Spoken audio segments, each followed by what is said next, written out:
Discussion, Facts, Storytelling and Understanding by Nishia Ito. Made with Notebook LM. In this video, the concept of time, reality, and infinity is completely an interpretation based on the author's personal understanding and observation on the subjects. This video does not try to convince anyone to believe the author's writing. Rather, this video shows the viewer a new way of understanding their surrounded existence. All right, let's dive into some really big ideas. Time, reality, and what it means to be infinite. We're going to start by taking a closer look at a phrase you've probably said a million times without even thinking about it. You know how it goes, right? I'll love you till the end of time. It sounds so final, so poetic. But what if the whole idea is just wrong? What if time actually doesn't have an end? That's the puzzle we're going to start piecing together today.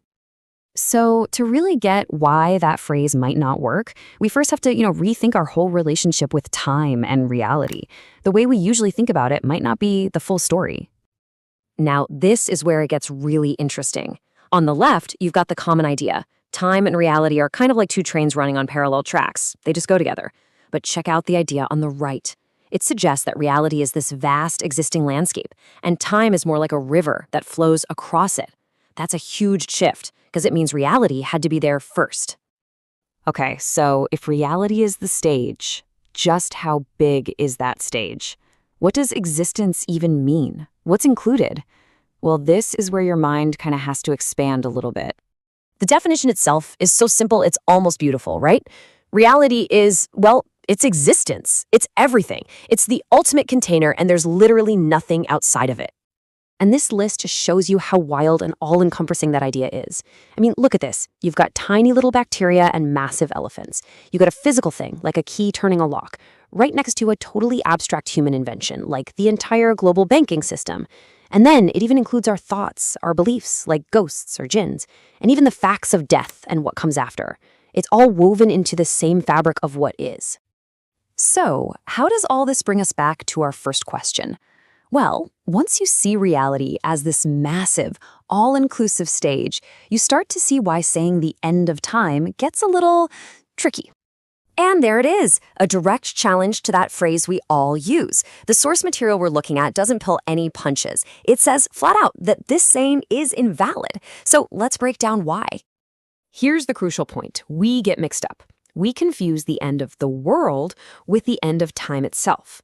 The end of our world is just another event happening on that huge stage of reality. But the river of time, it just keeps on flowing. The source even points out that something like the afterlife, which we often think of as timeless, has to exist within the flow of time to even make sense. This timeline really makes it crystal clear. Time had a starting gun, a beginning. We're right here, in the present. And yeah, way down the line, there's this event called the world's end. But look what happens after. Time doesn't stop. It keeps going. It includes the afterlife, and it just continues onward. There was a starting line, for sure, but there's no finish line in sight. This whole idea of time having a start but no end really brings up another question. If time is infinite in that way, what else is? Well, according to our source, there are only two things that can truly be called infinite. So what are these two kinds of infinity? This is where the source gets very, very specific about where we can actually use that word, infinite. And here they are. First, you've got time. Just like we said, it's infinite in one direction. It started, but it never ends. The second is what the source calls the divine, the creator. And here's the fascinating part. The creator isn't just infinite.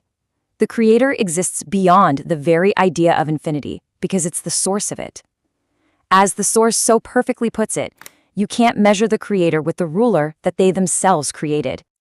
Okay, this is all very cosmic, very grand. But what about us? What about our own lives? We talk about infinite love or infinite sadness. Where do those very real, very human feelings fit into this picture? It's a fantastic question, isn't it? If true infinity is such an exclusive club, why does it feel so completely natural to say our love for our kids or our partner is infinite? Turns out there's a really insightful psychological reason for it. Okay, so let's walk through the logic here. It starts with a basic human fact. None of us knows the exact moment we're going to die. Because of that, on a subconscious level, we just kind of ignore our own end. We live as if we're not on a timer. And when you mentally erase your own finish line, those huge, powerful feelings that define you, love, grief, devotion, they suddenly feel endless. They feel infinite. And what's really important is that the source says this feeling is totally valid. It's not a mistake. It's a real perception, born from the deepest part of us, from our souls. And that, right there, is really the key to this whole explainer. We're talking about two totally different things that use the same word. True, cosmic infinity is about an endless duration, a line that goes on forever. But our infinite feelings? That's about an endless depth. It's not about how long it lasts, but how profound it is. So that kind of leaves us with one last thought to chew on. If our feelings only seem infinite because our own minds are powerful enough to literally ignore the concept of our own death, well, what does that tell you about how powerful those feelings really are? They're strong enough to bend our own perception of reality. Something to think about.